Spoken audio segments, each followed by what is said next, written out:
నన్ను టార్గెట్ చేయటము,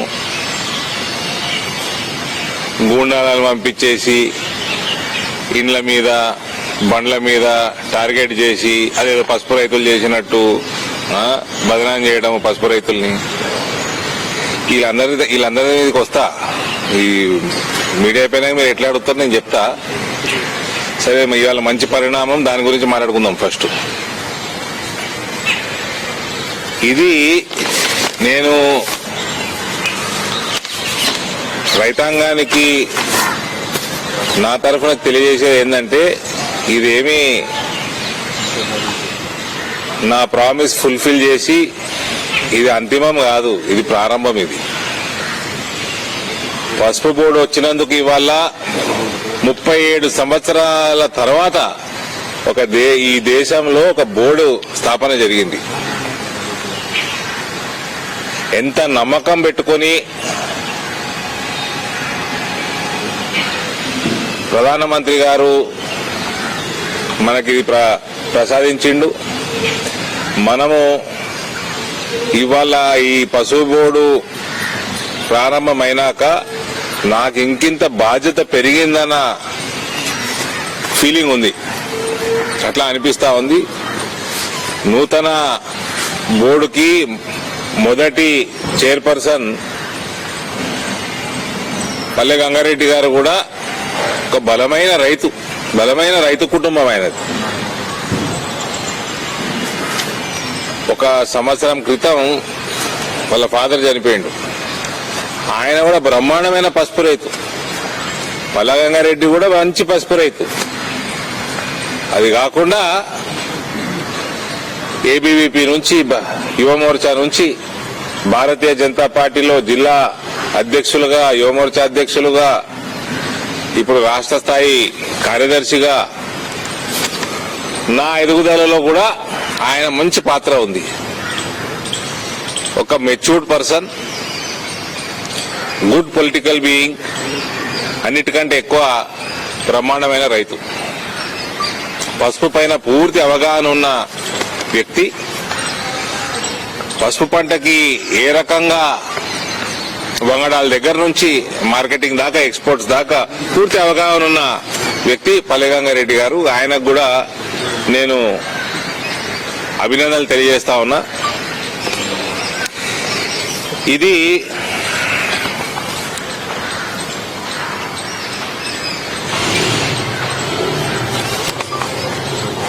పసుపు బోర్డు వల్ల కేవలం పసుపు రైతులకే బెనిఫిట్ అవుతుంది అనుకోవడం తప్పండి.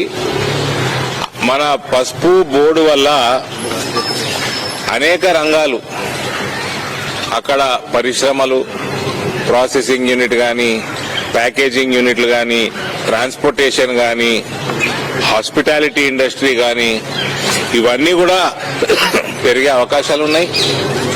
ఇవన్నీ పెరగాలి అంటే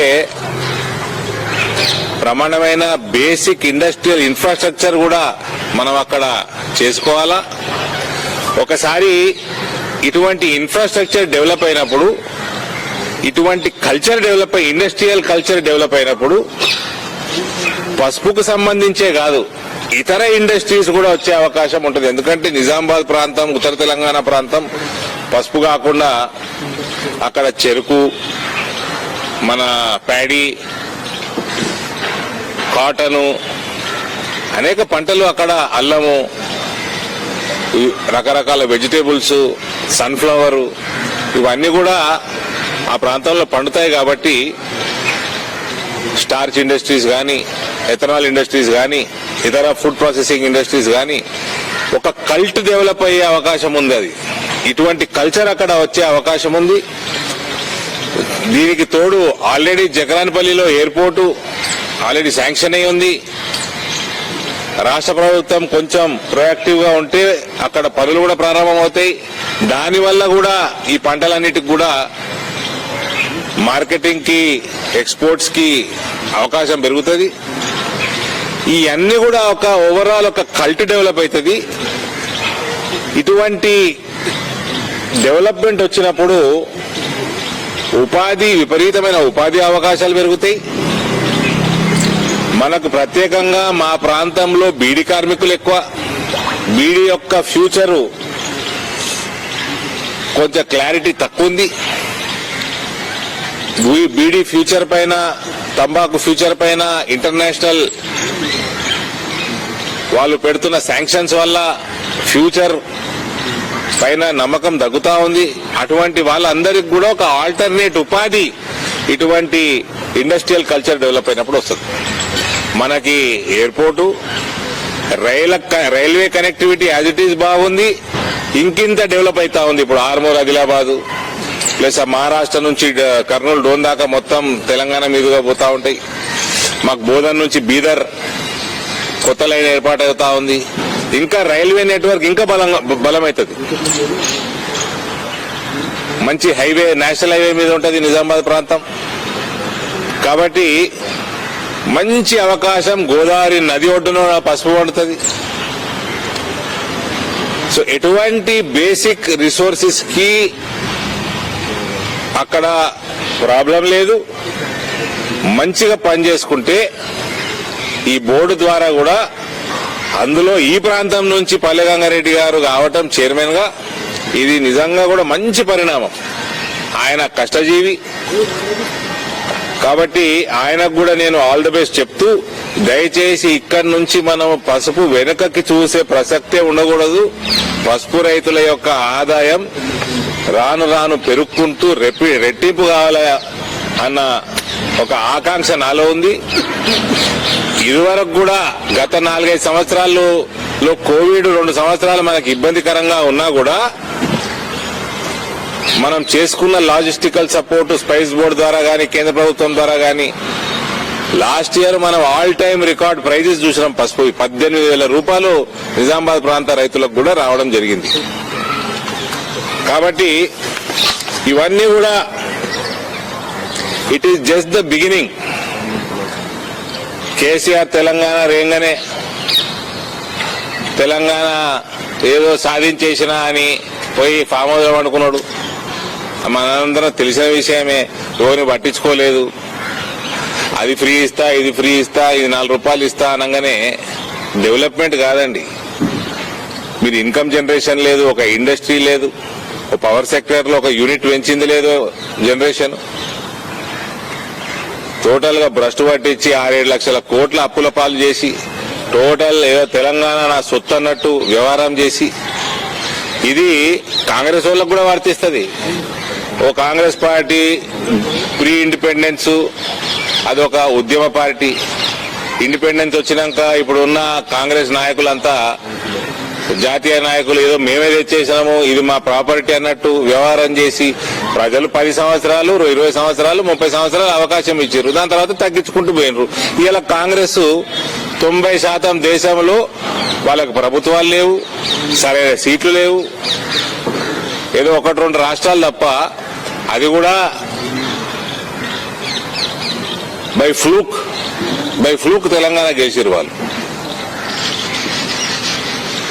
కాబట్టి పసుపు బోర్డు వచ్చింది. ఇక్కడి నుంచి మన బాధ్యత పెరుగుతుంది. దాని మీద పసుపు పంట మీద ఇంకింత పని చేయాల్సిన అవసరం ఉంది. ఇది పసుపు రైతులకే కాదు, బీడీ కార్మికులకి, ప్రత్యేకంగా గల్ఫ్ సోదరులకి మంచి అవకాశం. ఉపాధి పెరుగుతూ ఉంటది. ఇక్కడ రైతాంగం కూడా బాగుపడతా ఉంటది. వాళ్ళు వ్యవసాయం కూడా చేసుకోవచ్చు వాపస్ వచ్చి. ఇవన్నీ కూడా నాకు నియర్ ఫ్యూచర్ లో కనబడతా ఉన్నాయి.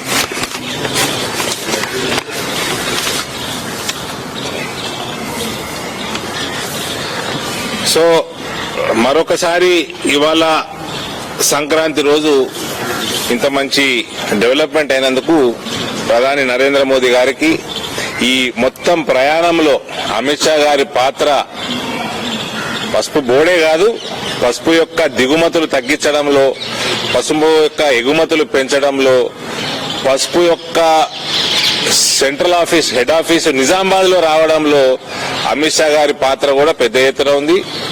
పీయూష్ గోయల్ గారైతే నేనేమేం ఆయనను ఎంత సతాయించిన్నో, ఎంత ఎమ్మడబడ్డానో ఆయనే చెప్పిండు పొద్దున. సో పీయూష్ గోయల్ గారికి నేను మనస్ఫూర్తిగా ధన్యవాదాలు తెలియజేస్తా ఉన్నా. This is not the end, this is just the beginning. ఇప్పుడు బీఆర్ఎస్ ఏమంటుందంటే మేము ఒత్తిడి తేవడం వల్లనే పక్క బోర్డు వచ్చిందని బీఆర్ఎస్, కాంగ్రెస్ పార్టీ ఏంటంటే మేము లేఖలు రాయడం వల్లనే బోర్డు వచ్చిందని కాంగ్రెస్ పార్టీ. ఎవరు అన్నారు? కాంగ్రెస్ పార్టీ వాళ్ళు ఏం చేసుకున్నాడు ఈరోజు తుమ్మల నాగేశ్వర్.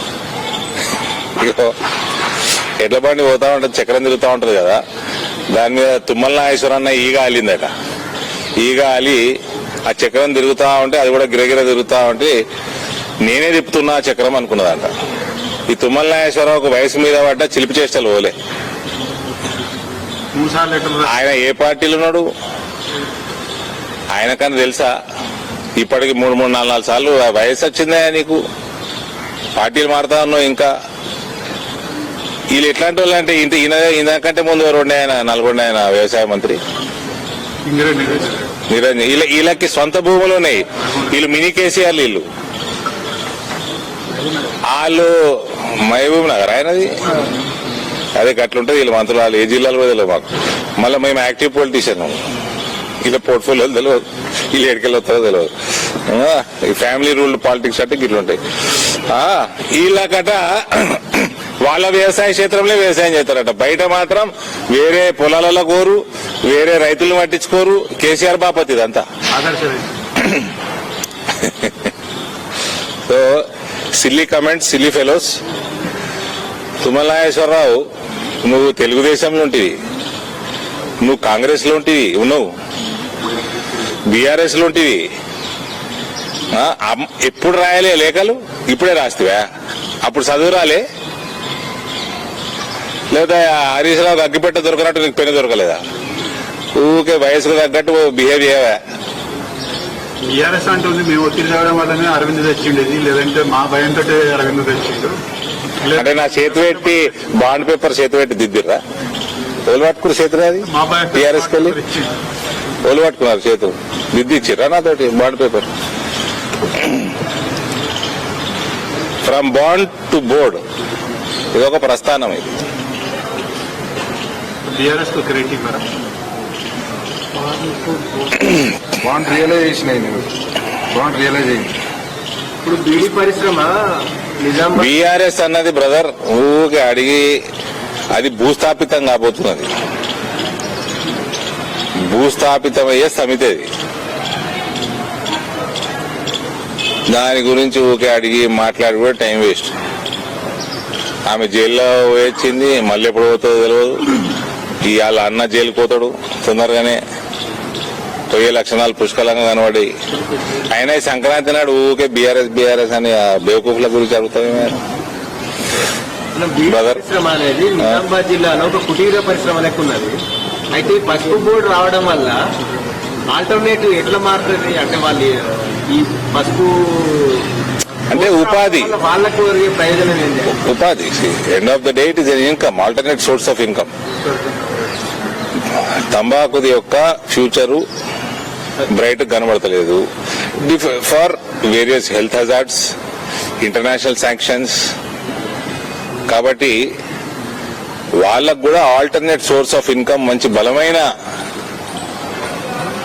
సోర్స్ ఉంటే ఆ ఏరియాకి, అక్కడ ఉన్న లోకల్ ఎకానమీకి చాలా మంచిది.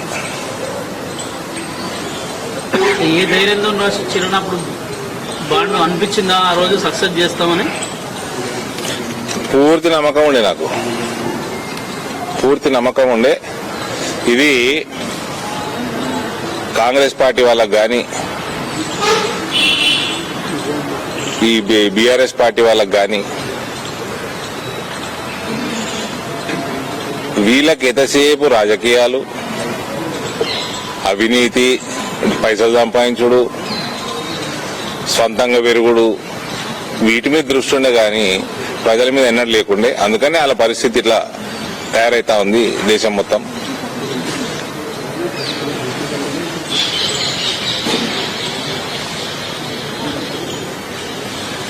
దేని అనుకుండే ముందు తీసుకుపోయి ఆయన స్పైసెస్ బోర్డులు తీసుకుపోయి ఆడ కోచింగ్ వేసేది.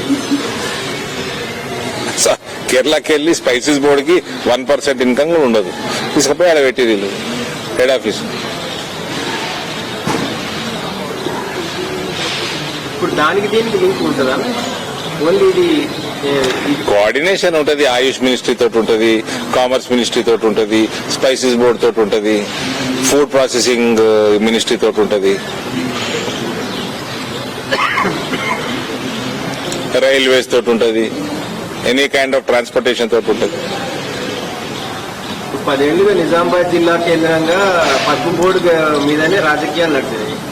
ఇప్పుడు విపక్షాలకు కానీ నెక్స్ట్ పార్టీలకు ఇంకేముంది వాళ్ళ ఓట్ల తుమ్మల నాగేశ్వరరావు చెప్తున్నా, చెరుకు ఫ్యాక్టరీలు తెరిపి, నీకు సాధన అయితే వాగ్దానం చేశారు కదా, చెరుకు ఫ్యాక్టరీలు తెరిపి, కొత్త ఫ్యాక్టరీ ఏమని తీసుకురా. ఊకే ముసలోడు అయ్యండి, ఇప్పటికీ బుద్ధి రాకపోతే ఆయనకి ఏదో డైలాగ్ వదులుతా ఉంటాడు. ఇంక వీళ్ళకి ఇంకా నా అగ్ర రూపం తెలియదు, ఉగ్ర రూపం. ఏదో ఏదో చాదస్తాం కొద్ది వయసు వచ్చినాక.